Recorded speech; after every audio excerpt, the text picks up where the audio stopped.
लिंग वू कॉन्टिनेंट के last episode में हमें दिखा था कि तान अपने चेंग परिवार में वापस आ गया था। वह अपने चेंग परिवार के ट्रेनिंग रूम में ट्रेनिंग कर रहा था, लेकिन तभी उसके अंदर मौजूद एंशिएंट एम्पर बाहर आ गया था। उसने त्यान को बताया था कि वह सिर्फ 10 साल तक ही जीवित रह सकता है। अगर उसे और भी ज्यादा जीवित रहना है तो फिर उसे हेवनली बुक के 9 पार्ट ढूंढने होंगे। साथ ही एंशिएंट एम्पर ने उसे कुछ स्वॉर्ड स्किल्स भी सिखाई थी, जिनमें से त्यान ने 2 को मास्टर कर लिया था। लिंग वू कॉन्टिनेंट के एपिसोड 7 में हम देखते हैं एनुअल मीटिंग के दिन को, जहाँ फ्रैंक त्यान और लुओक्सी के साथ एनुअल मीटिंग वाली जगह पर जा रहे होते हैं। वह त्यान से कहते हैं कि आज एनुअल मीटिंग कंपटीशन है। आज यहाँ यंग जनरेशन के बेस्ट मार्शल आर्टिस्ट का चयन किया जाएगा। इस कंपटीशन में चेंग परिवार के हर सदस्य ने भाग लिया है। त्यान, मुझे लुओक्सी की चिंता नहीं है क्योंकि मैं उसकी स्ट्रेंथ के बारे में जानता हूँ। बस मुझे सिर्फ तुम्हारी चिंता हो रही है। लुओक्सी त्यान से कहती है कि यदि तुम्हें लगे कि तुम और भी फाइट नहीं कर पाओगे तो फिर तुम खुद ही हार मान लेना। इस पर त्यान कहता है कि आप चिंता मत करो, हम फाइनल में मिलेंगे। आप लोग तो मुझे कम आंक रहे हो।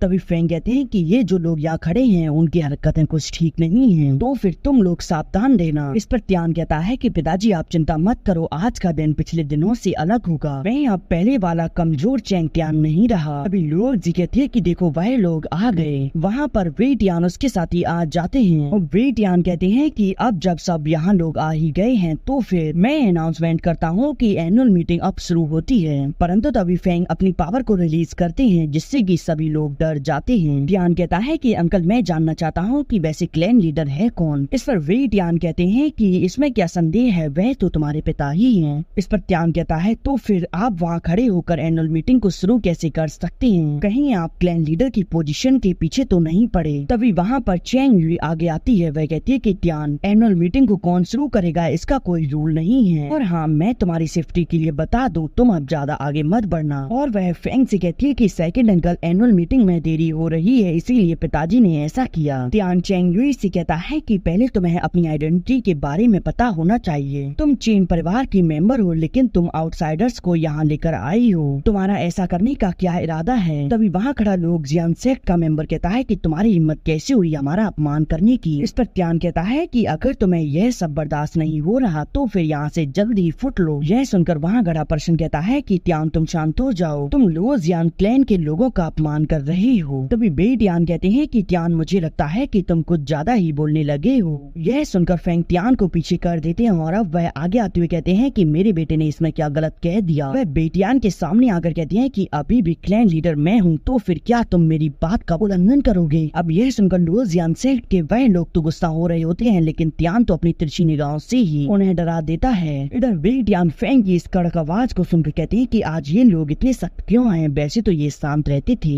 अब तभी वहाँ पर एक आवाज आती है कि आज एनुअल मीटिंग का बड़ा दिन है, तो फिर आज के दिन को यूं ही बर्बाद मत करो। इधर सभी लोग उस पर्सन को ग्रीट कर रहे होते हैं। वह कहते हैं कि बेटियान, यह सब तुम्हारी वजह से हुआ है, तुम्हें अभी ही क्लैन लीडर से माफी मांगनी होगी। और अब वह बेटियान को इशारा करते हैं। यह सुनकर बेटियान फेंग से कहते हैं कि क्लैन लीडर मुझे माफ कर दो, यह सब मेरी लापरवाही के कारण हुआ है। वहाँ खड़े लुओ जियान क्लैन के लोग तो अब भी रूड होते हैं। इधर फेंग आगे बढ़कर अपनी सीट के पास पहुँच जाते हैं और अब वह कहते हैं कि मैं अनाउंसमेंट करता हूँ कि फैमिली कंपटीशन अब शुरू होगा। यह सुनकर वहाँ बैठे लोग काफी खुश होते हैं और अब वहाँ पटाखे फूटने लगते हैं। इधर चेंग परिवार के सभी लोग अरीना में होते हैं। हमें फाइट के रूल को बताया जाता है कि सभी लोग अरीना में एक दूसरे से फाइट करेंगे और अगले राउंड के लिए केवल 8 ही लोग बचेंगे, तब तक यह फाइट होती रहेगी। और वहाँ पर चेंग यूई आगे आकर कहती है कि सब लोग ध्यान से सुन लो, चेंग त्यान मेरा अपोनेंट है, मैं इसे अपने हाथों से मारूंगी, तो फिर इसे कोई भी एलिमिनेट नहीं करेगा, मुझे इससे लास्ट तक फाइट करनी है। और अब जैसे ही ढोल बजता है कंपटीशन स्टार्ट हो जाता है और अब देखते ही देखते कंपटीशन खत्म हो जाता है। इस कंपटीशन में केवल 8 ही लोग बचते हैं, बाकी सभी हार जाते हैं। वहाँ मौजूद एल्डर कहते हैं कि पहला राउंड खत्म हो चुका है, विनर को 4 ग्रुप्स में बांटा गया है और अब पहले ग्रुप की फाइट होगी जहाँ चेंग त्यान और चेंग यांग एक दूसरे से फाइट करेंगे। अब चेंग त्यान और चेंग यांग एक दूसरे के सामने आ जाते हैं। त्यान चेंग यांग से कहता है कि तुम परेशान मत हो, आज मैं तुम्हें देता हूँ, आज तुम मुझसे यंग मास्टर मत कहो। चेंग यांग अपनी स्वॉर्ड को लेकर त्यान पर हमला करने के लिए आगे बढ़ता है, लेकिन त्यान तो अपनी उसी स्पेशल मूव को चलता है जिससे कि चेंग यांग एक ही बार में ढेर हो जाता है। बेट यांग चेंग त्यान की पावर को देख कर कहता है कि कोई बात नहीं, मेरा बेटा चेंग वो तुम्हें नहीं छोड़ेगा, तुम कितना भी उछल लो। और अब चेंग यूई, लुओक्सी और चेंग फू की फाइट बाकी लोगों से होती है, जिस जिसमें यह लोग जीत जाते हैं। अब एल्डर अनाउंस करते हैं कि अब फाइनल का 3rd राउंड होगा। इसमें चेंग वू और चेंग तियान के बीच फाइट होगी और अब चेंग वू और चेंग तियान एक दूसरे के सामने अरीना में आ जाते हैं। चेंग वू कहता है कि तियान सच में तुम्हारे लिए सम्मान की बात है कि तुम फाइनल तक पहुंच गए। यह कहकर वह अपनी पावर को एक्टिवेट करके तियान पर हमला करने के लिए तैयार हो जाता है। तियान उससे कहता है कि मैं आज तुम्हें जीवित नहीं छोड़ूंगा और अब वह याद करता है कि चेंग वू ने किस तरह से उसे धोखे से मारा था। चेंग वू कहता है कि देखते हैं कौन किसे खत्म कर देता है